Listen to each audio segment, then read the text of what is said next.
Hello friends, good morning, જય શ્રી કૃષ્ણ. કેમ છો બધા? મજામાં ને? હું આશા રાખું છું કે તમે બધા મજામાં જ હશો. આપણા દિવસની શરૂઆત થઈ ગઈ છે તો આપણે આપણા વ્લોગની પણ શરૂઆત કરી દઈએ. આપણે ટિફિન બની ગયું સાહેબનું, અને સાહેબે નાહી ધોઈ લીધું, દીવાબત્તી પૂજા પાઠ કરી લીધા અને હવે નાસ્તો કરવા બેઠા છે. સાહેબ ગુડ મોર્નિંગ, જય શ્રી કૃષ્ણ. ગુડ મોર્નિંગ, જય શ્રી કૃષ્ણ. કેમ છો બધા? સાહેબ કરે નાસ્તો, અને મારે છે ને એના માટે બનાવવાનું છે વરિયાળી શરબત. અત્યારે તડકા બહુ પડે ને એટલે મેં સાંજે છે ને સાકર ને વરિયાળી બે જો પલાળી દીધી હતી. હવે અત્યારે શરબત કરી નાખું. એક બોટલ વિજયને ભરી દઈશ અને બે ગ્લાસ ઉત્સવ માટે રાખીશ. હાલો હવે સાહેબ નાસ્તો કરે ને ત્યાં હું એનું શરબત રેડી કરી દઉં, એટલે પછી ત્યાં જઈને ફ્રીજમાં મૂકી દઈએ, એટલે આખો દિવસ થોડું થોડું એને પીવું હોય તો પીવાતું. બરોબર ને વિજય? રેડી લઈ જાઉં શરબત? લઈ જ જવાય ને. સાંજે સાકર ને વરિયાળી પલાળી દીધા હતા. કામ નતું કરતા. હાલો હવે લીંબુ ને નિમક ને નાખીને ફટાફટ બનાવી દઉં મિક્સરમાં સેટ પીસીને. ઓકે. બરોબર? આવો નાસ્તો કરવા. હું પછી કરીશ, નહીતર પછી હું નાસ્તો કરવા બેસીશ ને તો મોડું થશે તમારે જવાનું. હાલો. એટલે પહેલા તમારું રેડી કરી દો, પછી હું નાસ્તો કરું. હા. ચાલો આપણે નીચેથી આવી ગયા છીએ અને લીંબુ સોડા. લીંબુ સોડા નથી. તમને એવું લાગતું નથી લીંબુ સોડા, આ છે વરિયાળી શરબત. મમ્મીએ સ્પેશિયલ કરી દીધું છે મારા માટે. અડધું પડધું તો પી ગયો, કાવું છે ઉઠો ત્યારે. સવારનું મમ્મીએ કીધું પીધા રાખવાનું પાણી. એક બોટલ તાર ડેડીને ભરી દીધી હતી ને એક બોટલ તારા માટે. અને એવું કહેવામાં આવ્યું કે પાણી જગ્યાએ પીવાનું ન કરે. તાર શરીરમાં છે ને ઉત્સવ ગરમી વાળો કોટો છે, જો આ તારા વાળ જો. જો કહેવાય ને ભીના માથું ધોઈને આવ્યું હતી. હા, એમ નહીં, એટલે વરિયાળી શરબત સારું. સાંજે છે ને મેં જો એવું વરિયાળી કેવું આ પીથી શું થાય જોઈએ. એમ કે એક વખતમાં કઈ મટી જાય, વાળ સફેદ મત કાળા થઈ જાય તો તમારે પરબારી યુટ્યુબમાં વિડીયો બનાવવો પડે. અર્જન્ટ વાળ સફેદ કાળા. હા. આ તો એમ કે કોઠાની ગરમી હોય ને ઉનાળામાં તો એ સારું કહેવાય. આપણે વર્ષ ટ્રાય કરશી જોથી ફેર પડે કે નહીં. ચાલો આપણે રસોઈમાં શું છે? હજી 11:30 થયા હો, કાંઈ અટાણમાં હજી તો હું તો ખાલી પૂછું 1 કલાક પહેલા ભાખરી ખાધી. હજી મારે થોડું કામ છે, હું કામ કરી લઉં. શું કામ છે? થોડું કામ છે એ કરી લઉં. આપણે ખાવું આપણે નીલે હા, તે તો જે હમણાં ભાખરી ખાધી 9, 9:30. બરાબર છે. ઉઠવાની રજા છે ને એટલે. હા, રજાની મજા દીકરા. કેટલા દિવસ દેખો? હજી વારે 20 તારીખે ખુલે. આ 10 જ દિવસ રહ્યા છે. ભલે 10 દી એટલે કેટલા દી થાય? 10 દી થાય. ચાલો આપણે જમવાનું થવા માંડ્યું છે. અત્યારે આપણે છે મગભાતનો પ્લાન, અને એમાં આપણે શું અત્યારે છે આમાં મગ બફાઈ ગયા મસ્તીના. હવે વઘાર નાખું રસાવાળા. ભાતે થઈ ગયા, રોટલી થઈ ગયા, વઘાર જ બાકી. સપના ફટાફટ કરી નાખ. આવી જાય. રેડી પણ આવી જશે. પાપડ તળેલા ખાવા, પૂરી પાપડ કે ઘઉંના પાપડ તળું? જી આપને મજા આવે ઈ? તમને મજા આવે? અને મને બધું હાલે, નો તર દેતો હાલે, એવું કઈ નહીં. ના, બાર પાતું એટલે જોઈ બરાબર છે, હાલ તર નાખ. કાંઈ વાંધો નહીં.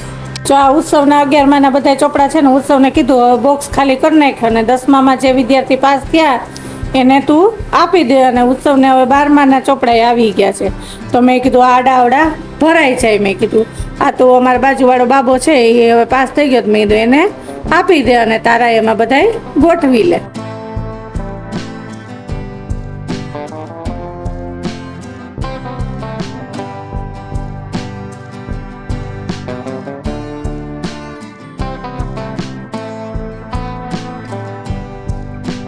હાલો જો ગણેશ ચોથ છે ને, આપણે ગણપતિ દાદા લાડવા કરી નાખીએ. આપણે તો ગણેશ ચોથ હોય એટલે ખબર જ છે, લગભગ ના ઘરમાં છે લાડવા થાય. એટલે અમારા ઘરમાં થાય સાહેબ. હા, કોઈ ચૂરમા ના કરે, કોઈ ભાખરીનો ભૂકો કરીને કરે, કોઈ મોદક બનાવે. આપણે ચૂરમા ના કરવા ગણપતિ બાપાને ધરાય એટલા તાજા તાજા ખવાય એવા. કારણ કે ગણપતિ બાપા તો ભાવના ભૂખ્યા છે, એને ક્યાં ખાવા તો આપણે બધાને. એટલે મેં કીધું હાલો આજ કરી નાખે. હજી તો 6:15 થયા છે ને, તો ઉત્સવ પર વહેલા વર્ગી જાય ને તો આપણને આવું કામ કરવું હોય ને તો વહેલું મજા આવે. પછી ગણપતિ બાપાને ધરીએ, રસોઈનું બધું ભેગું થાય, પૂજા પાઠ કરીએ ને. એટલે મેં હાલો આજ તો વહેલા જો લોટે બાંધી લીધો. આપણે બહુ ઝાઝા નથી કરવા, કારણ કે અમારે પછી તાજા પ્રસાદી રૂપે ખાય. ઠંડા હોય ને તો લાડવા પછી બીજે દિવસે કોઈ અડે નહીં. એટલે દાદાને ધરાઈને એટલા કરવા, અને પછી અમે બધા પ્રસાદ લઈ લેવું. બરોબર ને?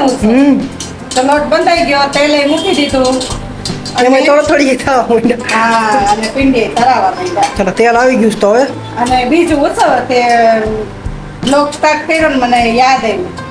આજે 11 મે છે ને, હા 11 મે આપણે સોમનાથ મંદિરનું બીજી વખત જે જીર્ણોદ્ધાર કરવામાં આવ્યું હતું ને, એટલે બીજી વખત આ બનાવવામાં? હા બનાવવામાં આવ્યું. પછી એની પ્રાણ પ્રતિષ્ઠા જ 11 મે ના રોજ કરવામાં આવી હતી 1951 માં લગભગ. એટલે અત્યારે 72-73 વર્ષ થયા. અને આપણા પ્રથમ રાષ્ટ્રપતિ ડોક્ટર રાજેન્દ્ર પ્રસાદના હસ્તે કરવામાં આવ્યું. બીજી વાર હો, પહેલી વાર નહીં આ. હા બીજી વારના 72 વર્ષ તો એમ થયા. હા એમ થયા. ઈ મને યાદ આવ્યું હોય. 11 મે ને ગણેશ ચતુર્થી નતું ને એટલે મને વિચાર આવ્યો કે બરોબર સાચું. ચાલો તો હવે તેલ પણ આવી ગયું છે. આપણે તેલ અત્યારે આવી તેલ બોલાવે છે. પિંડિયા તરી લઉં ઘડીક વાર ઠરવા દો. નતર આપણો મિક્સર ત્યારે લાડવા કર્યા તે આપણે હેરાન કર્યા હતા ખબર ને. ભાઈ નક્કી ન હોય આમાં અમારે. હા, એટલે ઈ વેલું કરી લેવું સારું. અને પછી પેલા ભગવાનને તરી દઈ ગણપતિ દાદાને નવડાવી ધોવડાવી જનોઈ બદલાવી અને પછી બીજી રસોઈ કરશું. ચાલો તો હવે આપણે આજ ગણેશ ચતુર્થી છે એટલે આપણે વિધિ ચાલુ થઈ ગઈ છે. મમ્મી હવે બધી વિધિ કરે છે. શું શું કરે છે મમ્મી અત્યારે આપણે એની પાસે પૂછીએ. ગણપતિ બાપાને પેલા તો એના વસ્ત્ર પેલા જૂના વસ્ત્ર હોય એ આપણે ઉતારી અને સરસ મજાને એને પંચામૃતથી નવડાવી અબીલ ગલાલ કંકુ ને છાટી પછી સિંદૂર લગાવી ચાંદલો કરી અને હવે એને સ્થાપને બિરાજમાન કરશું. અને પછી પાછું સરસ મજાનું સિંદૂર લગાવશું. આપણી રીતે જેવું આવડે એવું અમે તો કાલાવાલા કરીએ. ગણપતિ દાદા બધુંય માની જાય. સાચા દિલથી ભક્તિ કરી હોય ને તો બધુંય માની જાય. તો ગણપતિ દાદાના લાડવા કર્યા. હવે સરસ મજાનો ચાંદલો કરશું અને હવે એને વસ્ત્ર પહેરાવશું. જનોઈ જે આપણે બદલાવી નાખી છે. આ પેલા જૂની જનોઈ હતી ઈ બદલાવી હવે નવી જનોઈ રેડી જ રાખી હતી મેં કે હવે પહેરાવી દે.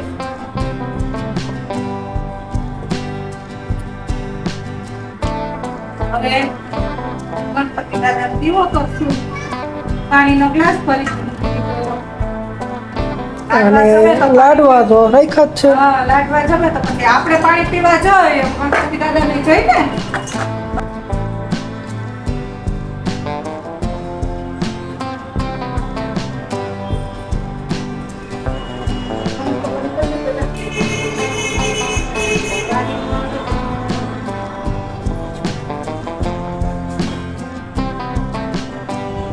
હાલો હાલો આવતો રહે. હું અહીંથી કરું છું. હવે અહીંયા સમા એની બધાય આવ. ગણપતિ ભગવાન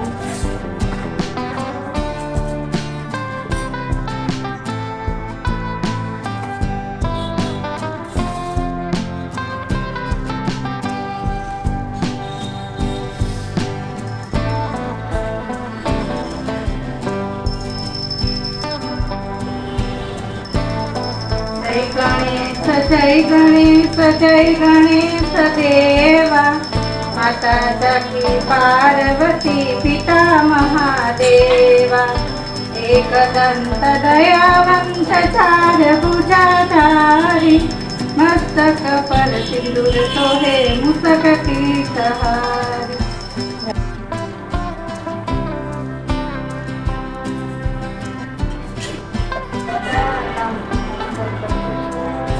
કાલાવાલા સ્વીકારી લેજો, અમે તો કાલાવાલા કરીએ છીએ, અમારી કઈ ભૂલ ચૂક થઈ હોય તો માફ કરી દેજો. ચાલુ તો દર્શન કરી લે.